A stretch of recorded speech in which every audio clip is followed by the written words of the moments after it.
Assalamualaikum warahmatullahi wabarakatuh. Di sini saya akan mempresentasikan terkait dengan beberapa map dari project NPPO yang sudah saya kerjakan. Nah, yang pertama itu terkait dengan map cara mengajar. Nah, dari beberapa siswa di sini merasa bahwasannya guru menjelaskan materi itu terlalu cepat karena mengejar target kurikulum dan banyaknya materi yang harus diajarkan. Nah, selain itu juga hal ini membuat siswa tertinggal dalam memahami konsep dasar dan sehingga siswa hanya menyalin materi dari papan tulis saja tanpa dimengerti terlebih dahulu. Setelah itu serta kesulitan karena penjelasan yang kurang mendalam dan minimnya contoh. Nah, guru juga kurang memberikan ruang diskusi sehingga pembelajaran terasa terburu-buru dan tidak berpihak pada siswa dengan tempo belajar yang lebih lambat. Selain itu, adanya penyampaian yang tidak terstruktur, kurangnya visual, dan kurangnya adaptif terhadap perbedaan kemampuan membuat learning gap semakin besar. Nah,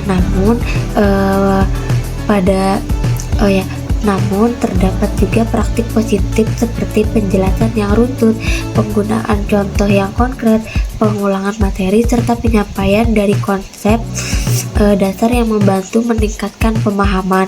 Nah, dari hasil analisis berbasis kutipan ini, siswa juga menunjukkan bahwa mapping dari cara mengajar ini efektif untuk mengidentifikasi masalah, membandingkan pola mengajar, dan memahami dampaknya terhadap pemahaman siswa.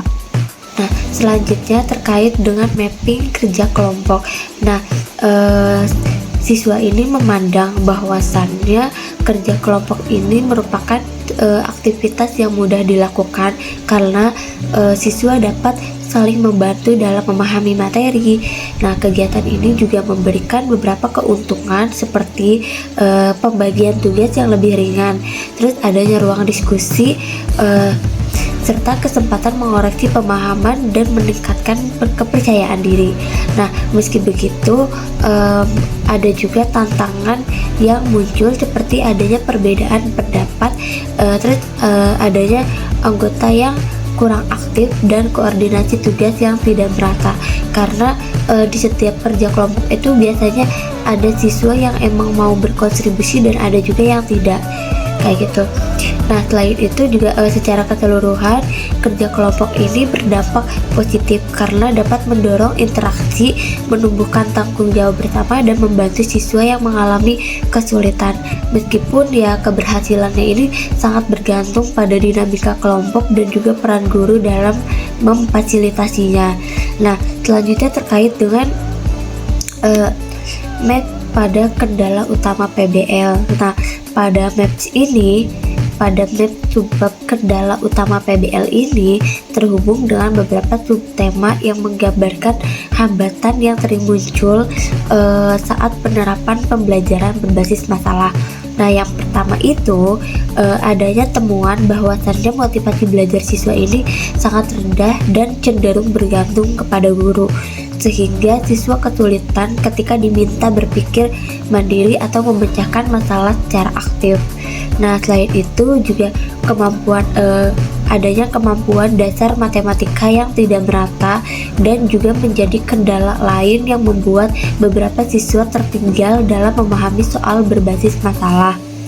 Nah, selain itu juga terdapat adanya keterbatasan waktu dan jumlah siswa dalam kelas. Biasanya tuh kalau PBL tuh memerlukan waktu yang lama, sedangkan di sekolah itu palingan kayak cuman sedikit gitu waktunya, nggak selama itu. Dan adanya juga jumlah siswa dalam satu kelas itu yang terlalu banyak gitu. Dan itu kendala itulah yang membuat guru itu sulit dalam membimbing setiap kelompok secara optimal. Nah, peta itu juga menunjukkan bahwasannya siswa masih kesulitan memahami isi soal berbasis masalah. Kadang tuh siswa kebingungan menentukan langkah awal, terus kebingungan juga cara merubah soal cerita ke soal matematis kayak gitu. Nah, terutama soal yang menuntut penalaran tinggi. lalu kurangnya dukungan orang tua serta komunikasi antara guru dan orang tua. Nah, itu juga turut memperberat proses belajar. Nah, terutama ketika siswa diharapkan belajar secara mandiri di rumah.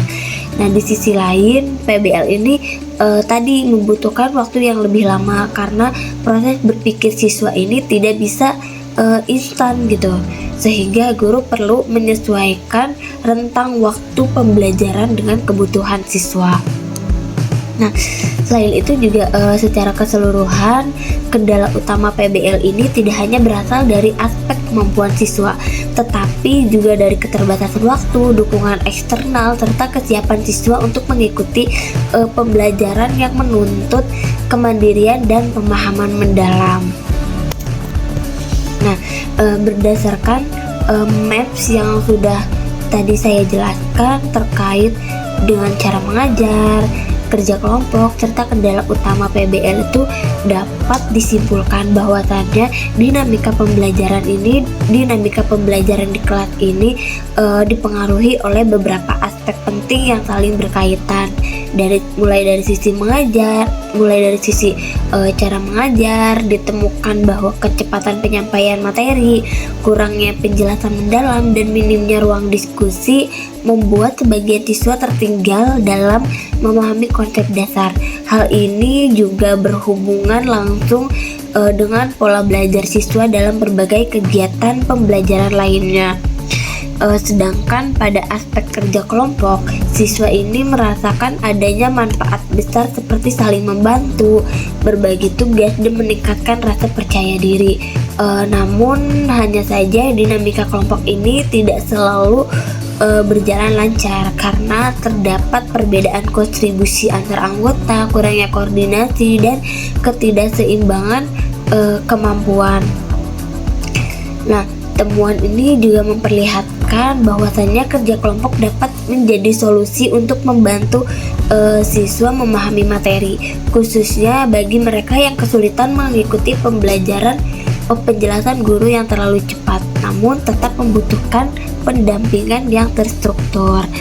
Nah, sementara itu dalam konteks pembelajaran berbasis masalah atau PBL, nah sejumlah kendala utama muncul itu seperti motivasi siswa yang rendah, adanya kemampuan dasar yang tidak merata, serta keterbatasan waktu dalam pembelajaran.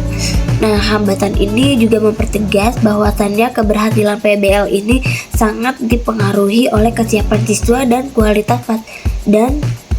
kualitas fasilitasi dari guru. Selain itu juga kurangnya dukungan dari lingkungan keluarga memperbesar gap antara tuntutan PBL dan kemampuan siswa untuk belajar mandiri. Nah, secara keseluruhan dari hasil map yang menunjukkan bahwasannya tantangan dalam cara mengajar, efektivitas kerja kelompok, dan kendala PBL ini saling berkaitan dan memberikan gambaran komprehensif tentang kondisi pembelajaran. Nah, analisis ini juga menegaskan bahwasannya pentingnya peran guru dalam menyesuaikan metode mengajar, memfasilitasi kerja kelompok secara optimal, serta memastikan kesiapan siswa mengikuti PBL. Nah, dengan pemetaan data seperti ini, guru dan peneliti dapat memahami masalah yang lebih jelas, mengidentifikasi pola, dan merancang strategi pembelajaran yang lebih adaptif, efektif, dan sesuai dengan kebutuhan siswa. Mungkin itu saja yang dapat saya sampaikan. Kurang lebihnya mohon maaf. Wassalamualaikum warahmatullahi wabarakatuh.